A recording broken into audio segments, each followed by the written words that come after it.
Welcome to PSA Pradeep Sir Academy. Continuing the lecture series of DBMS. Today I am going to tell you normal form. That is the main important topic of DBMS. Mostly each and every exam this topic always asked. So let's start. तो सबसे पहले हम जानते हैं normal form का क्या use होता है. ठीक है, नॉर्मलाइजेशन होता क्या है, नॉर्मल फॉर्म का यूज क्या होता है. तो सबसे पहले नॉर्मलाइजेशन का क्या होता है, इसका काम होता है तो एनॉमलीज को रिमूव करना. ठीक है, एनॉमलीज को रिमूव और रिडंडेंसी डेटा को रिमूव करना. जैसे इसमें लिखा हुआ है, इसमें लिखा है normalisation. Normalisation is a technique of organising the data in the database. सबसे पहले क्या है, इसको ऑर्गेनाइज करने के लिए डेटाबेस में यूज किया था. And it approach which is use to remove the reduce data redundancy and reduce the anomalies. Remove the anomalies just like insertion, updation and delete anomalies. सबसे पहले इंसर्शन, अपडेशन, डिलीट एनॉमलीज क्या होता है.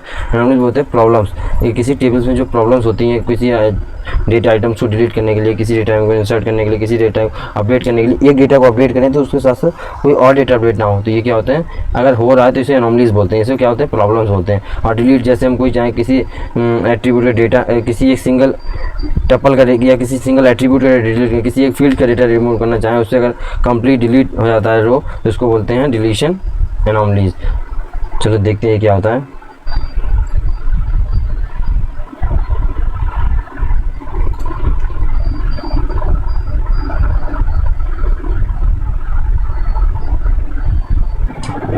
तो जैसे भी हमने बताया, एनॉमलीज कितने टाइप्स की होते हैं, 3 टाइप्स की. Insertion, deletion and updation anomalies. तो नेक्स्ट देखते हैं.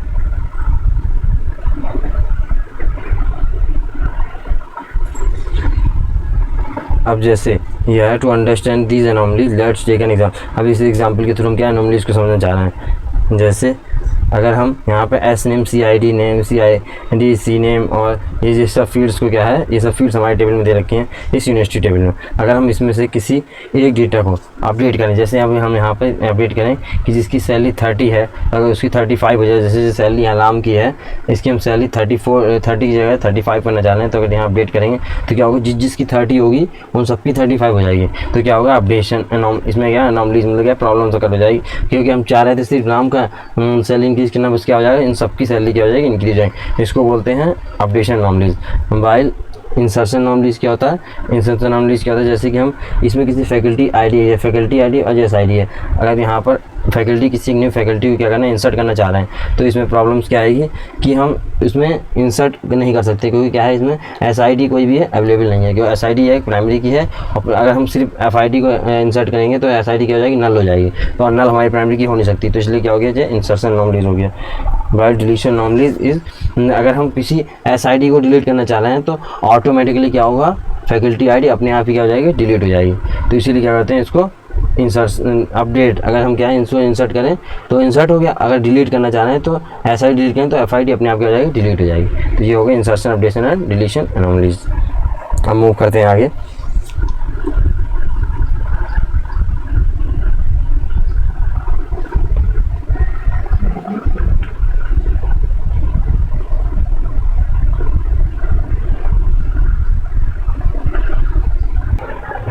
तो जैसे अभी हमने बताया, इंसर्शन एनॉमलीज क्या, अगर हम पिछले टेबल में अगर न्यू फैकल्टी कोई ऐड करना चाह रहे हैं तो इसलिए नहीं हो पाए, क्योंकि यहाँ पर एसआईडी कोई स्टूडेंट नहीं है. जैसे इंसर्ट, अब यहाँ एनॉमलीज जैसे भी हमने बताया, इसको देखते हैं.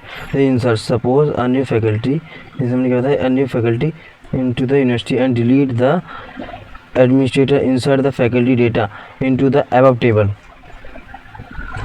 तो into the table but it not be able to insert because SID is a primary key and cannot be null. जैसे भी हमने बताया, अगर इसमें क्या टेबल में अगर हम कोई फैकल्टी ज्वाइन करना चाह रहे हैं तो इसमें हम इसको हम इंसर्ट नहीं कर सकते इस टेबल में, बिकॉज इसमें क्या है, स्टूडेंट आईडी एक प्राइमरी की है और इसको हम बिना इसमें इंसर्ट करे हुए, स्टूडेंट आईडी को बिना डाले हुए हम इसको फैकल्टी आईडी नहीं डाल सकते, क्योंकि इसमें अगर डाल देंगे तो नल हो जाएगी टेबल यूनिवर्सिटी. अब डिलीशन एनॉमलीज. डिलीशन एनॉमलीज क्या था, इसमें when the data administrator want to delete the student detail SID then the above detail of the table faculty ID and course involve will also be removed.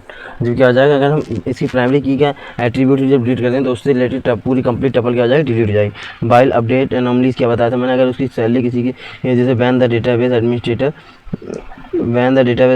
want to change the salary of faculty F1 from 30,000 to 40,000 in the above university, then the database will update salary in one or more row due to the data redundance. अब जो data redundance की वजह से क्या हो जाएगा, यहाँ पे जहाँ जहाँ 30 के होगा वहाँ 40 के हो जाएगा, क्योंकि हम यहाँ एक का चेंज करना चाहें, लेकिन यहाँ क्या हो जाएगा, सबका चेंज हो जाएगा। अब आगे बढ़ते हैं। यही सबको प्रॉब्लम को हम क्या करते हैं, रिमूव करने के लिए हम क्या किसका यूज करते हैं, नॉर्मलाइजेशन का यूज करते हैं, to remove the redundancy and remove the anomalies. अब आगे बढ़ते हैं। तो अब नॉर्मलाइजेशन, जैसे हमने बताया, इसका यूज क्यों किया जाता है, to remove the anomalies we need to normalise the data in the database. अब सबसे नॉर्मलाइजेशन नॉर्मल फॉर्म क्या होते हैं, इतने सारे होते हैं, फर्स्ट, सेकंड, थर्ड, VCNF, 4 और 5th, ठीक है।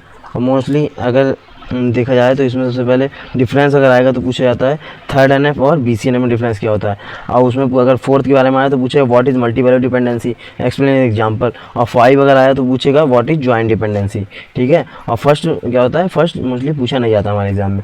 और सेकंड क्या होता है, सेकंड में पूछा जाता है तो पार्शियल डिपेंडेंसी क्या होती है, how is it differ from fully functional dependency. तो सबसे पहले फर्स्ट से स्टार्ट करते हैं कि पहले फर्स्ट नॉर्मल फॉर्म क्या होता है। फर्स्ट नॉर्मल फॉर्म देखते हैं। इसमें क्या कहता है कि टपल में अब ये टपल के एवरी कॉलम में, सभी टपल के सभी कॉलम में क्या होता है, मैक्सिमम क्या है, एक वैल्यू आनी चाहिए, एक डेटा आइटम आना चाहिए। तो ये क्या था, जैसे कि यहाँ पर है कि जैसे हमारी ये टेबल है, ठीक है, ये हमारी टेबल है, ये हो गया 1 रोल नंबर हो गया ये, और ये सब्जेक्ट हो गया। तो रोल नंबर क्या हो गया 1 और 2, तो यहाँ पे क्या हो, सब्जेक्ट C और C++, ठीक है। तो यहाँ पर क्या होगा, हम इसमें एक कॉलम में, यहाँ देखा, यहाँ पे जो सब्जेक्ट है तो यहाँ पर एक कॉलम में क्या आता है, 2 वैल्यू आ रही है। तो ये क्या करता है, ये अगर जहाँ भी ऐसा होता है तो क्या होता है, ये हमारी क्या हो गई, फर्स्ट नॉर्मल फॉर्म में नहीं है, ठीक है। ये हमारी क्या फर्स्ट नॉर्मल। ऐसी इसी टेबल में क्या देखा, यहाँ क्या देखा, स्टूडेंट आईडी और नेम। स्टूडेंट आईडी नेम क्या है, इसमें सब्जेक्ट जो है कंप्यूटर नेटवर्क और जावा, ये क्या है, सब ये सब्जेक्ट में ही क्या है, एक से ज़्यादा दे रखा है। एक तो यहाँ DBA में जी अकेला सब्जेक्ट है, लेकिन यहाँ क्या कंपाइलर सब्जेक्ट भी है, नहीं कंप्यूटर नेटवर्क सब्जेक्ट भी और जावा भी, यहाँ क्या सॉफ्टवेयर इंजीनियर और कंपाइलर डिज़ाइन भी है। तो ऐसा यहाँ पे नहीं होता है कि अगर हम एक ही कॉलम में क्या है, एक से ज़्यादा एट्रीब्यूट को, एक से ज़्यादा डेटा आइटम को इंसर्ट कर, तो ये होता है। अगर इसमें ऐसा कुछ है तो ये फर्स्ट नॉर्मल फॉर्म में नहीं है। तो इसको क्या है, फर्स्ट नॉर्मल फॉर्म बनाने के लिए इसको क्या है, ये सभी डेटा को क्या है, अलग अलग एक टपल में क्या करते हैं, इंसर्ट कराएंगे, देखते हैं अभी। तो यहाँ देख रहे हैं, अब ये जो ये देखा था हमने अलग अलग है, ये अलग एक ही में था। अब क्या किया हमने, रोल नंबर 1, 101, अक्षय और कंप्यूटर नेटवर्क, ऐसे इसको किया, इन दोनों क्या किया, सबको अलग अलग कर दिया, ठीक है। तो ये क्या हो गया हमारा, क्या हो गया, फर्स्ट नॉर्मल फॉर्म में आ गया। नेक्स्ट देखते हैं।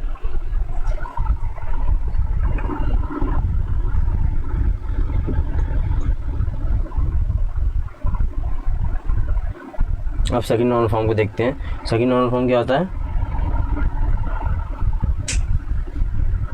सेकंड नॉर्मल फॉर्म होता है जैसे कि जिसमें पार्शियल डिपेंडेंसी नहीं होनी। अब देखो पार्शियल डिपेंडेंसी में क्या होता है, जो सेकंड नॉर्मल फॉर्म क्या होता है, सेकंड नॉर्मल फॉर्म होता है जो रिलेशन दिया हुआ है, सेटिस्फाई द फॉलोइंग कंडीशन। ये कंडीशन सबसे पहले क्या है, जो फर्स्ट में होगा वही सेकंड में हो सकता है, ठीक है। ऐसे क्या है, जैसे जो थर्ड में होगा वही फोर्थ में आ पाएगा, जैसे फिफ्थ में होगा जो फोर्थ में होगा वही फिफ्थ में पहुँचेगा, ठीक है। तो ये कंडीशन होती है, जैसे फिफ्थ में बनाने के लिए तो फर्स्ट, सेकंड, थर्ड, BCNF और फोर्थ ये सब में सेटिस्फाई करना जिन सब कंडीशन, उसके बाद क्या होता है, फिफ्थ में बनेगा, ठीक है। तो इस चीज़ में क्या, सेकंड में क्या है, इसका मतलब क्या, फर्स्ट को सेटिस्फाई करना चाहिए। एंड द कैंडिडेट की in the relation should determine all the non prime attribute और no partial dependency should be exist। आप देखते हैं partial dependency क्या होती है। partial dependency वो होती है जैसे अगर यहाँ पर है x determine, यहाँ पे देखते क्या है, सबसे पहले लेट सपोज ABC कैंडिडेट की है, ठीक है। ABC क्या है, हमारी ये कैंडिडेट की है। अगर हमारा ये रिलेशन हमारा दे रखा है A B C और D, ठीक है, ये दे रखा है। अब इसमें हमारा क्या है, ABC ये कैंडिडेट की है। तो अगर इसमें हमारा ओनली A, अगर हमारा ओनली A है, डिटरमाइन D कर दे,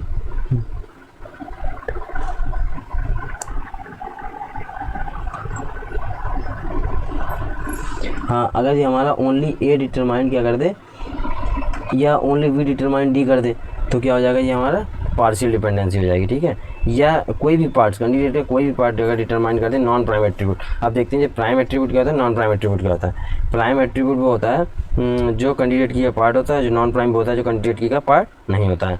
अगर हमारे प्राइम एट्रीब्यूट से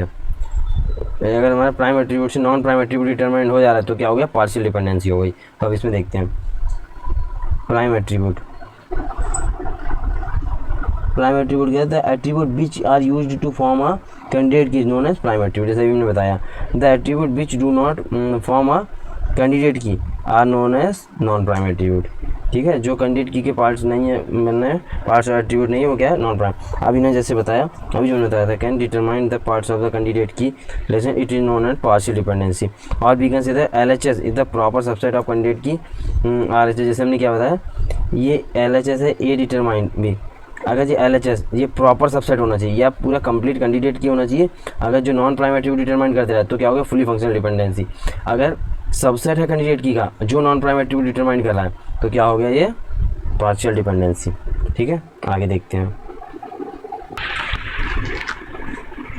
अब क्या है इसका एग्जांपल देख लेते हैं। जैसे जी क्या है, ये प्रोग्रामिंग लैंग्वेज क्या कर रही है, let's suppose the student want to store the data or student and the programming language then learn since they can more than one programming language।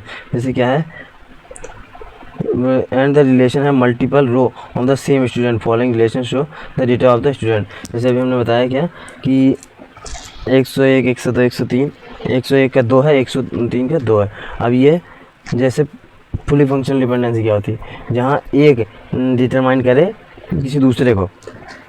जैसे यहाँ पर स्टूडेंट ID 1 है और प्रोग्रामिंग लैंग्वेज क्या है, जावा, कंप्यूटर नेटवर्क। तो यहाँ पर ऐसा नहीं होना, पार्शियल डिपेंडेंसी नहीं होनी चाहिए कि ये सबको निकाल दे रहा है, ठीक है, दोनों को निकाल दे रहा है, ठीक है। और इसमें होना चाहिए जो कैंडिडेट की है वही होना चाहिए जो पार्ट्स ऑफ एट्रीब्यूट डिटरमाइन करे कंप्लीट। ऐसा नहीं है सब पार्ट्स ऑफ कैंडिडेट की कैन डिटरमाइन करे, ठीक है। अब नेक्स्ट देखते हैं इसको, जिसको कोई समस्या हो वो उसको सबसे पहले क्या करें, इसको वीडियो पॉज करके नोट डाउन कर ले ताकि इजीली प्रॉब्लम समझ में आ जाए, ठीक है। हम नेक्स्ट देखते हैं,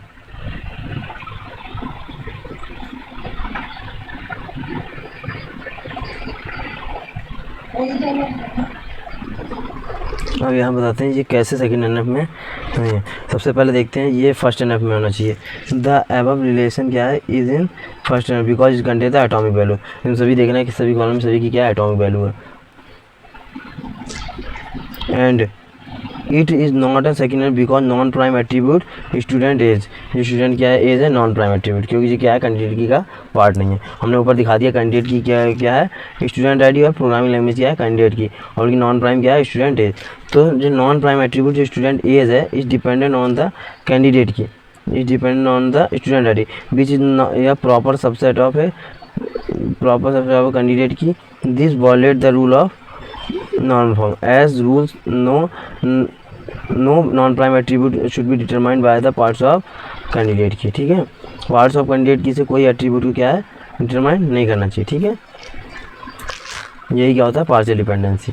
अब नेक्स्ट चेक करते हैं, अब थर्ड NF को देखते हैं। थर्ड NF का सबसे पहले मेन काम मैं बताता हूँ क्या होता है। इसमें क्या है, ट्रांजिटिविटी नहीं होती। ट्रांजिटिविटी क्या होती है, जैसे x determine y determine z, और तो x डिटरमाइन z, ये इसका मतलब हुआ क्या हुआ, ट्रांजिटिविटी, ठीक है। अगर x डिटरमाइन y और y डिटरमाइन z दे रखा है तो हम इससे ये कह सकते हैं x डिटरमाइन z ऑल्सो, ठीक है, होते हैं ट्रांजिटिविटी। तो इसमें क्या दिखा रहा है, सबसे पहले ये रिलेशन क्या होना चाहिए, सेकंड NF में होना चाहिए। एंड क्या है, no transitivity, and there should be no transitive function depend exist for the non prime attribute in a relation. Relation में क्या होता है, ट्रांजिटिविटी नहीं होना चाहिए और नॉन प्राइम एट्रीब्यूट के लिए, ठीक है। और third normal form use to achieve data integrity. इसका क्या काम होता है, डेटा इंटीग्रिटी करने के लिए। ये मैं डेटा इंटीग्रिटी पहले बता चुका हूँ। और reduce the duplication of data. Data integrity और डुप्लीकेट और रिडंडेंसी मैंने पहले बता दिया, आप जाके लेक्चर में चेक कर सकते हैं। R relation is in 3 NF if and only if. जो कुछ कंडीशन दी है जो जैसे ये सेकंड ये थर्ड NF में आ जाएगी। जैसे कोई रिलेशन हमारा यहाँ पर x डिटरमाइन y दे रखा है तो क्या हो रहा है, left hand side should B candidate key और right hand side should B prime attribute, ठीक है, ये दोनों क्या होती हैं, कंडीशन होती हैं किसकी, ये थर्ड एनएफ की। इन दोनों में से अगर कोई भी कंडीशन क्या कर रही है, अगर फॉलो कर रही है तो क्या होगा, ये थर्ड एनएफ में आ जाएगा।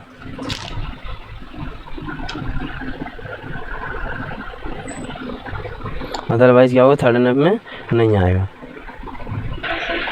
और ये क्या होता है, जैसे भी होता है, and Y is the prime attribute, और जैसे हमने यहाँ बताया, ये बताया x is the candidate key, और left hand side should B candidate key, और right hand side should B है प्राइम एट्रीब्यूट। हम नेक्स्ट देखते हैं, ये दोनों कंडीशन अगर सेटिस्फाई कर रही हैं तो ये 3NF में, अदरवाइज नहीं है।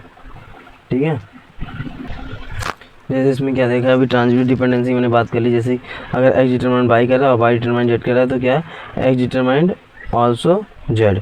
ठीक है, एक्स डिटरमाइंड ऑल्सो जेड। अब ये 3NF की कुछ क्या है, टेबल दे रखी है। अब ये चेक करेंगे 3NF में इसको कैसे करेंगे। जैसे want to store the address of each student, they create a table name student detail that looks like ऐसा। ठीक है, अब देखते हैं।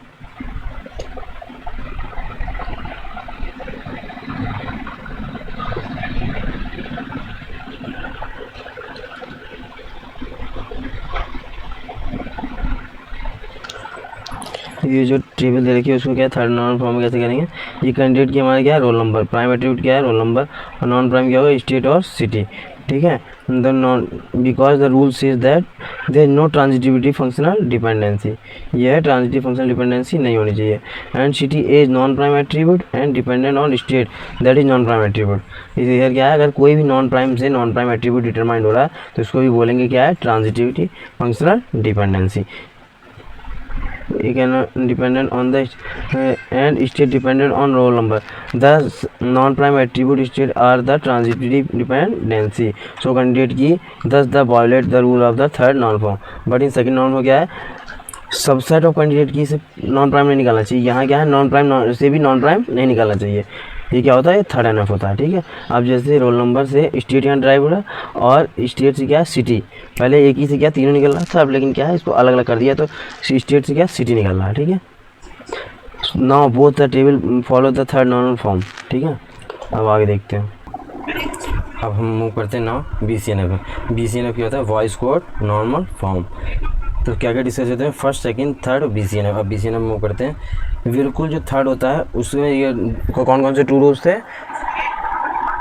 फर्स्ट था कि left hand side should be the, ये एक्स डिटरमाइंड वाई है तो यहाँ क्या है, left hand side should be the candidate key और right hand side should be the prime attribute. इन दोनों में से कोई भी एक कंडीशन अगर फॉलो होती है तो क्या होगा, ये थर्ड एनएफ है। बट क्या है, इसमें लेफ्ट हैंड, इसमें राइट हैंड साइड से इसमें कोई मतलब नहीं होता है। ठीक है, BCNF में इसमें सिर्फ यही मतलब होता है, left hand side should be the candidate key. ठीक है, आप जैसे इसमें पढ़ लेते हैं, ए रिलेशन वॉइस को non farm, a relation should B a third NF and there should be x determined by functional dependent be the super की ऑफ द कैंडिडेट की। ठीक है, ये क्या है, सुपर की होनी चाहिए, left hand side should be the super की कैंडिडेट की। ठीक है, और राइट हैंड साइड यहाँ से कोई मतलब नहीं होता है। जैसे ये टेबल दे रखी है, अब इसको अब देखते हैं कैसे हम कन्वर्ट करते हैं। अब यहाँ क्या है, in the college we have one faculty reach in more than one on department they कीजिए टेबल लाइक। अब क्या है, ये एक फैकल्टी एक से ज़्यादा डिपार्टमेंट में काम कर रही है। अब यहाँ पे देखो, अब यहाँ फैकल्टी आईडी क्या है, faculty address, course ID determine क्या कर रहा है, कोर्स एड्रेस। कैंडिडेट की क्या हो गया, फैकल्टी आईडी और कोर्स आईडी, क्योंकि क्या है ये दोनों मिलकर ही क्या कर रहे हैं, फैकल्टी एड्रेस और कोर्स एड्रेस को डिटरमाइन कर पा रहे हैं। ऐसा नहीं कोई अकेला ही है कोई जो दोनों को डिटरमाइन कर रहा है। अगर कोई अकेला ही दोनों डिटरमाइन कर दे तो क्या हो जाएगा, ये बन जाएगा कैंडिडेट की। ठीक है, तो यहाँ पर तो अब हम फोर्थ नॉन फॉर्म में होते हैं। फोर्थ नॉन फॉर्म क्या होता है, देयर इज, सबसे पहले क्या होता है, relation should be in BCNF and there is no multi value dependency exist. Multi value dependency क्या होती है, अगर एक वैल्यू ऑफ x अगर लेफ्ट हैंड साइड की एक वैल्यू पर राइट हैंड साइड एक से ज़्यादा वैल्यू अगर होगी तो क्या होगा, उसे मल्टी वैल्यू डिपेंडेंसी बोलते हैं। जैसे for example, for a dependency x determined y, if for a single value of x multiple value of y exist then क्या हो जाएगा, relation is a multi value dependency। ये क्या है, relation अगर x की क्या बताया मैंने, x की अगर जैसे ये है अगर इसकी एक्स डिटरमाइन बाई करा, अगर एक्स की कोई वैल्यू ले लें तो एक वैल्यू पर बाई की एक से ज़्यादा वैल्यू डिटरमाइंड हो रही है। सिंगल वैल्यू से यहाँ 1 ले लिया और यहाँ 1 से 2 भी हो रहा है, 1 से 3 हो गई, क्या हो गया, तो ये मल्टी वैल्यू डिपेंडेंसी हो गई। तो जैसे इसको रिप्रेजेंट कैसे करते हैं, डबल लो से, डबल एरो, ये है ये और ये, ठीक है, इसको ऐसे रिप्रेजेंट करें डबल एरो। अब देखते हैं आगे, अब इसका एग्जांपल देखते हैं। जैसे इसमें रिलेशन क्या है, रिलेशन में इसकी एट्रीब्यूट स्टूडेंट आईडी, नेम और कोर्स है, ठीक है। अब यहाँ पर स्टूडेंट आईडी में क्या है, 101 102 ऐसे क्या है, ये सब है, और नेम ये है और कोर्स ये है। तो अब क्या है इस टेबल में, सबसे पहले ये एक है, उसके ऊपर एक से ज़्यादा एट्रीब्यूट की मल्टी वैल्यू डिपेंडेंसी है, क्योंकि यहाँ पर स्टूडेंट आईडी है वो दोनों को डिटरमाइन कर रहा है। स्टूडेंट आईडी किस पर कर रहा है, नेम को भी कर रहा है और कोर्स को भी कर रहा है, ठीक है। जैसे यहाँ आप देख लेते हैं, इन two attribute can called a multi value dependent. Student ID follows the representation of the following dependency. Student ID क्या कर रहा है, नेम को भी डिटरमाइन कर रहा है और कोर्स को भी कर रहा है। अब आगे देखते हैं, तो अब इसको क्या है, ये फोर्थ में नहीं है तो इसको फोर्थ में कन्वर्ट करने के लिए क्या होगा, ये इसको हम क्या करेंगे, डीकम्पोज करेंगे, ठीक है।